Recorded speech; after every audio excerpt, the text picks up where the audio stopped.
for attending this afternoon. It's good to see such a nice turnout, nice mixture of staff and students today. So thank you for making the effort to come along. So we've got a couple of speakers this afternoon, hopefully a couple of really interesting talks, very much looking forward to. So our first speaker is Dave Hembrough. This is our lead SEC coach, Hallam. Dave's talk is on developing innovative practical solutions to real-world problems. So how to really deliver physical activity and transformative practices into community settings. So without further ado, I'll hand over to Dave. Lovely. Thank you, Marcus. Hello everyone, good afternoon. Thank you for making the time to join us. I'm Dave Hembrough, and I pay attention. I really enjoy looking and listening and being quite aware. And for my colleagues that know me, might not recognise that within me all the time. So today I'm going to sort of share a bit about what I do and how I see the world, and the importance that I see that we have as members of staff at the university in doing things that are worthwhile within our professions, within our careers, within the students in front of us, and with each other. So I'm going to start by asking you a question on if you've ever been on a package holiday, and not just any package holiday, an allocation on arrival. Has anyone been on one of those? See? No, just me, though. And I used to go on these, and I used to book them through teletext. I don't know if anyone remembers teletext holidays. And the basics was you have this scrolling information that you had to capture and then make a phone call to get on a cheap holiday. And allocation on arrival was really cheap because they didn't tell you where you were going until the bus pulled up outside your accommodation. And so you used to arrive at the airport and you used to get on on a bus with a bunch of other people. You had a name of a venue and that was it. And you'd stop and you think, oh, I hope it's here. And then you palace of a hotel. But you think, oh look, he's stopping to get some petrol. Oh no, that's my hotel. So yeah, package holidays and allocation and arrival. And I'm going to tell you to start off with about a meeting that I held about 8 years ago. And it wasn't the holiday I signed up to in the brochure. There was a program called Design to Move. It was Nike sponsored, it was global. And our old colleague, Dave Morley, was actually involved in it. And Design to Move was a physical education, physical literacy program. And the purpose of it was to influence policy at a national and international level. And I got hold of this Design to Move program, this ambition, and it set a fire in my belly, and I thought, oh, yes, I can do this, I can take something forward. It was about kids and physical literacy, fitness and disease, all the things we know. And I thought, what can we do? What can I do to contribute to this? And so I got some colleagues together. I held a meeting, and I pitched to them.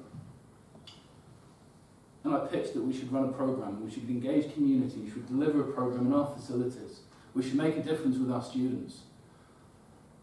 And the reason this meeting wasn't like the holiday I signed up to in the brochure was I got shot down. I got absolutely turned over. And maybe my learned academic colleagues at the time were too busy or had their own things going on. Maybe they didn't buy into me and I didn't pitch it particularly well. Maybe it was the wrong time, the wrong place. Who knows? On reflection, what I wish I had done, and my advice to all of you, if you're ever in this situation, is halfway through the meeting say, those of you that are interested, out you go. I didn't do that on reflection, I should have. So what I'm going to share with you over the next 15 minutes or so is actually what I've done since then. And much of it reflects the ambitions I had then, but not with those colleagues in the room. And so we're going to go through a little bit about me and what I do. I'm going to explore some strategy, both national and local, and I'm going to link that to some of the activities that I lead here at the university and out in the community. I hope you enjoy this, and then finally there's going to be a call to action. So I'm going to share how we can be collaborative and work together in a number of ways. So my background, I've been at university now 20 years as a member of staff. I started in 1998. On a sport and exercise science degree. By Christmas I had a job in the gym, and I was also working as a lifeguard at King Edward's. So straight in the thick of it. And I scraped my way through a degree. and got fired up for a master's.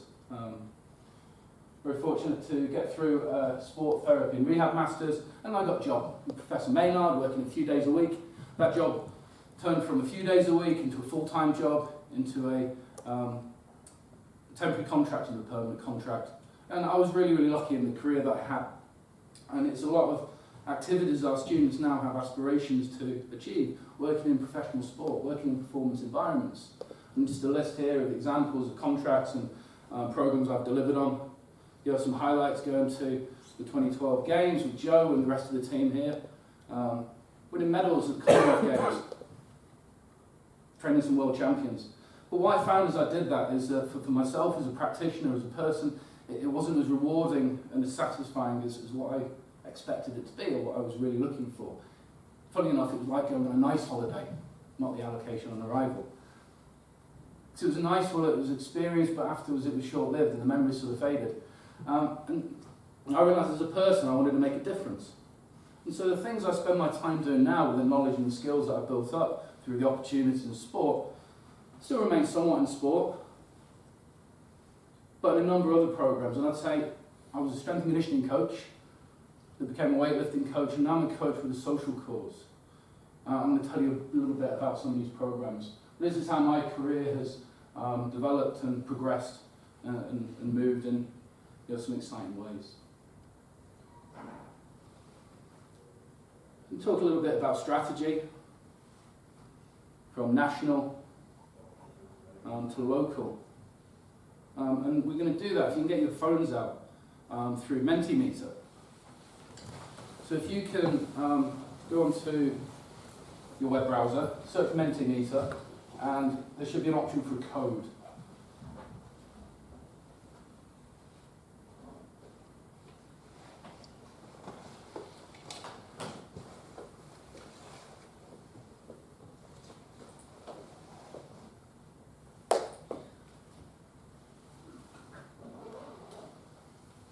Okay, and first of all, we're going to look at the university that we're in. And when you get the option for a code, I'd like you to just type in 337225. It's on the screen. And my interest is in your understanding or engagement with the strategy of the university. We know it's evolving and changing and developing, and it should drive what we do. So I'd really like you, just over the next minute, to put in some of the buzzwords linked to the university strategy. Perhaps those that you know, those you're aware of, or those that you're connected to and that govern the work you do.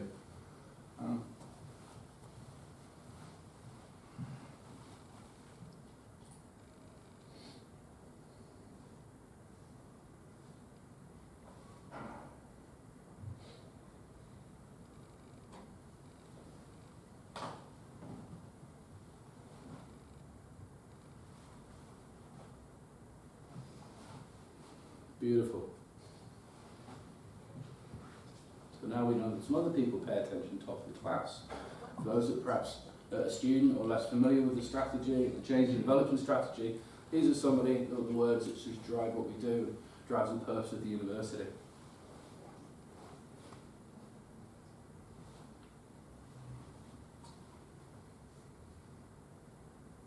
And I'd say our colleagues in the central exec and at the top end of the university be pretty happy with that.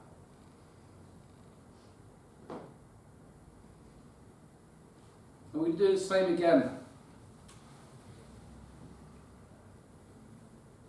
for national strategy and sport. So I think I should be able to come out of that and go back to it.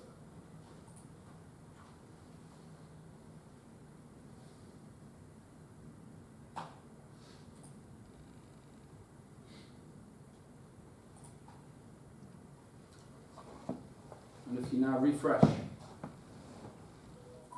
your browser and use this code instead.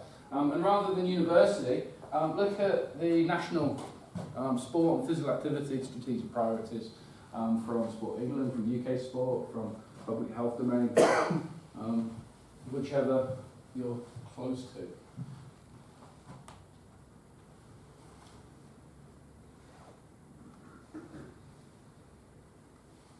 And then what I'm going to attempt to do the rest of this presentation is link those two things up and show you how I try and connect our university strategy to the national strategy in sport and physical activity. So we've got communities, healthy lives, lifestyle, long life, longevity, well-being, transformative. And this, of course, is reflecting your interests and the things you do in your world of work.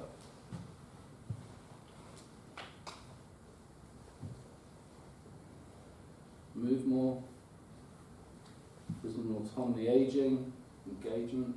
Beautiful, thank you. So just take a moment to have a look at that. I think if you press your nose and pull your ear, you can do a screenshot and it'll help you memorise it.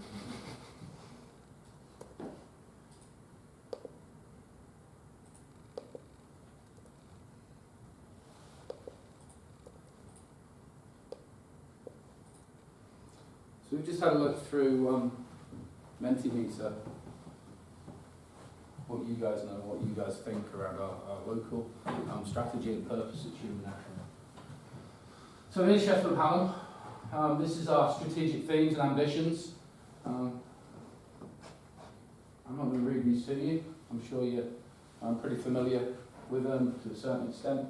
But just cast your eyes over that and see how that equates and relates to what we put up on the screen collectively together. See what was really well enforced, see perhaps what was missing as well.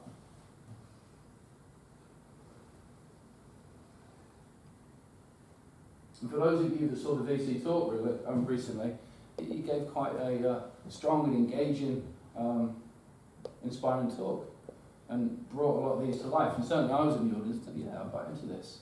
If he's our leader, I'm on track with where he's going, I'm buying into that. And I hope you do too. And of course we've got our pillars which we know about. I don't think I saw them on the Mentimeter. It's interesting in itself. And so moving from Sheffield Hallam to a more national context. This is a framework for a national sports strategy. 2015, I think, 13 maybe, Simon will be able to tell me. But certainly in a previous government. And here were the 5 key drivers in sport. I'm not sure we got those in our little Wordle. I'm not sure we got close to those. But we have some other stuff that's down. So these are the 5 key themes: physical, mental, individual, social, community, economic. And then that model falls into some outputs and actions. You can see how that feeds up popular upstream and downstream phases in public health. So there's our national ambition and strategy currently for sport. And here's the Sport England strategy. Again, depending on who you are, what you do, you'll have a different proximity with this and how you relate and interact with it. Notice on the right that those previous strategic themes, they're the 5 outcomes that they're on that strategy. Sport England accountable for what the government sets. I've not gone into the UK sport theme here because I don't think it sits with the theme of this talk in as much as what we do and where the university is driving at the moment. But of course, that UK sport ambitions are really important in terms of performance sport. And what we see in UK sport ambitions at the moment is that it's got a cultural shift, not just about medals, not just about performance, but also about culture, about values, not inspiring the nation, but actually making a physical and mental difference to the people too. So Sport England have investment principles, which Simon's team know really, really well. Here they are, where we invest: tackling activity, volunteering, mass markets. There we go. Okay. And then they've got some key themes. And this brings it to life really. This is perhaps contextualised more. And so thinking back to the Wordle that we've developed, just wonder what key themes were really included in that. I'm not so sure we came that close. Which one or two jump out to you within your career or your interests that you've got a connection with? BAME, for those of you paying attention in the news today, Sport England just released a new call for engagement in diverse audiences and the suggestion that sport isn't working and letting a lot of people down. Sport for all with 3 question marks is the title of the paper that came out looking at that. So these are some of the programs that I'm going to talk to you about, which we deliver from the university with the students to the community and have linked up to those strategic themes. Going from youth and talent through to women and girls, disability, mental health. So this is strategically how we've lined up our programs that we deliver. Now, I'm not sure how loud we shout about this, and there's a bit of a warning that I want to tell you about them, and the picture you build in your mind is not going to be as good as the picture in your mind, because it's not as polished and it's still developing, I'm still learning. And that's why I need some help. So here's the Sheffield City Council Health and Wellbeing Strategy. Interesting phrases: starting and dying well, living and working well, and then the one that gets caught up in people is aging and dying well. And here's how the programs I run fit into the strategic themes. From our youth programs to our older adult programs, which myself and Tom lead with some external partners. On in development. Here are some of these guys for bringing it to life for people. I've got all sorts of stories I can tell you about these guys and what's going on. Hembrough Bears and our Youth Strength and Fitness Club come and train at university in the facilities. We provide coaching, and they get fit, they get strong, they have fun, they compete. I use the phrase it's like a youth club in a gym, so it's not just about performance, it's about social interaction and sort of personal resilience and development too. But they don't teach you that as a coach. I've never been on a coaching qualification where they tell you how to map social outcomes into a session plan. That's what we try and do. So there's those guys. Here's the Hembrough enabler. So Hembrough Bears and the youth program is obviously aimed at young people. This is a learning disability group. We work with a couple of local schools. We also have kids from what are called BSE schools, which are behavioural, social and emotional challenge schools. These are two programs I'm just learning to coach, learning to deal with and deliver. And so we have some people who have got some challenges in life, and also some people that we know die early. If you've got a severe mental illness, if you've got a learning disability, physical, autism, Asperger's, Down syndrome, die 20 to 30 years earlier through physical health inequalities. So we're trying to help these guys. This is our BAME program. We ran as a pilot itself in PL Stronger Mosques. And that was brought in by Imran here from the Darnold community and Bone Grieve community. And these were young men put forward by him who had the right sort of social ambition, personal maturity, but were also in perhaps difficult situations with the choices they made in their lives. And the choices they made reflected perhaps whether they were going to go to further education or maybe to other institutes as a result of their decisions. Strong Mosque program, we coach them twice a week. We taught them weightlifting, taught them strength training. Pete came in as a sports psych and talked about focus and personal psychology, personal development application. And at the end of the 10-week, 12-week program, they had a little competition, but they also stood up and they talked about their ambitions for life, their future intentions and aspirations. We've got a couple of students there as well, so all the programs we deliver have students sitting on. And here are my powerbellers. Okay, so this is strength training for women, by women. I don't know what goes on because I'm not allowed there. So our powerbell women, we've got 60 women a week that train with us in 4 sessions for community. We've got a student program as well. We also run a program called Powerbell Prep. Powerbell Prep for people who have been ill or injured or never exercised. And the Powerbell Prep program is a preparatory program meant to bridge into the main program, but the ladies actually really enjoy the culture and the experience they have and don't often want to move across, that they find their space. And by that virtue, we say that people come for the content, to get fit, to get strong, to have fun, but they stay for the community. And that's one of the drivers that we know works really well with sport and physical activity. It's the social connections. And it's often not the things that we as sports scientists measure. We're quick to say how much weight they lost or how much blood pressure has improved, but actually the social connections that are the threads that keep it all together and keep people coming back. We deliver these programs through a student life cycle model, and I've been pushing this around for a few years, so some of you might have seen this. And we deliver these through internships, running vocationally alongside the degree. We attach our placements from the second year students, and we attempt to carry that over to student projects and dissertations. And this is something I think is really important and valuable. We only do that to a small extent at the moment, and it's something I'd like to grow with staff support, so that each of the placement students knows the audience, knows perhaps 2 or 3 of these products and programs, and then continues to volunteer and assesses tests and measures, carries a dissertation out. Work-based learning is a master's equivalent of a placement, and of course the master's students have projects. Further reaching into that in the future, we're talking about PhD programs, we're talking about employment, if not part-time, eventually full-time for alumni. And this was written in the days when I was perhaps less socially focused. You can see the partners and the organisations we were working with then. These are all external, but of course we've now got these internal programs that we're promoting.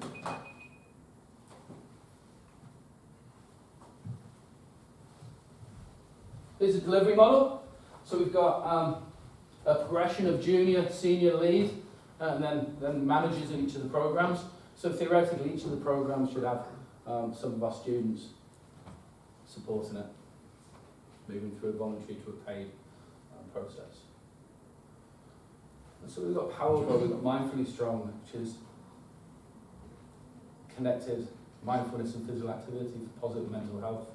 We've got older adult programs, young kids programs, a whole load of different things. They've all got the same approach, just twisted slightly for a different audience, give it a slightly different feel. And what I've figured out is that we know the science, we know what works. We've got loads and loads of evidence of what works and why it works and how, even how to make it better. But what I don't see all the time is people doing it. And that's the call to action for us, to do things worthwhile that make a difference. Not study stuff to find out how to do it better particularly, but build practical audience of participants that are engaging, are buying in. And then that we can build collectively as a department. If you're a PhD student and you're busy with your studies, you're welcome to just come and sit in and support and help, or even join one of the programs as a participant. And so that's a little overview of the way I see local and national strategy, linking into the delivery plan of the programs we run at Sheffield Hallam. We've had some successes. So I was awarded the best coach of the UKSCA last year. We were shortlisted for a Sport and Recreation Alliance Mental Health Award, and we won the best club of Yorkshire in the sports awards at Yorkshire Sport last year. So a lot of this happens under the banner of Hallam Barbell, which is a sports club aligned with British weightlifting. But it's most definitely Sheffield Hallam programs that we have built, have developed and deliver. And I'd like to open that up for anyone who's interested to come and help and support or join in. So thank you for listening. 20 minutes finished 3 minutes ago, but we might have a bit of time for any sort of comments or questions. So thank you.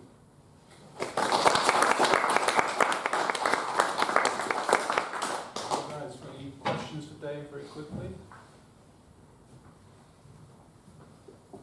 I've got one very quick one. Just interested to your perspectives to sort of move much more into kind of the community and kind of the social perspective of strength training compared to potentially some more reactionary work with kind of your clubs initially at the early stage of your career.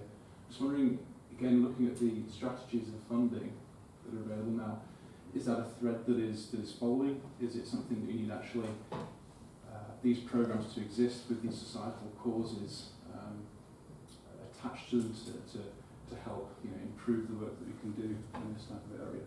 Yeah, I think, Mark, there's 2 answers for that question. Firstly, the shift from sport to sort of social and physical activity is naturally my interest, but also the world of performance sports really hard. When we started out, there was a lot of consultancy work that was well paid and quite secure, and the landscape shifted as the IS and NGBs has bought full-time contractors and employees, and there's not the work so much anymore. And the work that is available is hard, it's not necessarily well paid, and it's not that secure, and so there's a natural shift. Also, the model that I delivered engages our students and uses them in the workforce, so it means we can do more, and it's not based on my sort of physical time in delivery and leading sessions, and so there's a scalability there that's really useful. In terms of the funding and the income, we run a commercial model where the participants pay, but we do have what I call a Robin Hood model where there are sponsorships and scholarships and bursaries available and we have some partners locally. So Sheffield Futures, our care leaders come and sit on the back of our programmes, who obviously we don't charge for. We say that free and bursary places are available by referral, recommendation or application. I think that the model of sport is really, really challenged at the moment. Sports clubs are struggling and the funding to support them isn't massively available, and the audiences who can afford them are quite stereotypical, middle class and white, and probably from S10 and S11 postcodes. So where sport's going to go, and what we as a university with our students, our expertise and our resources, we can take that further. And I'd say it's really important that we're living testimony to do that. Great stuff. Thank you. Thanks so much. Any last quick comments, any thoughts? Great stuff. All right, well, just put your hands together, thank Dave for his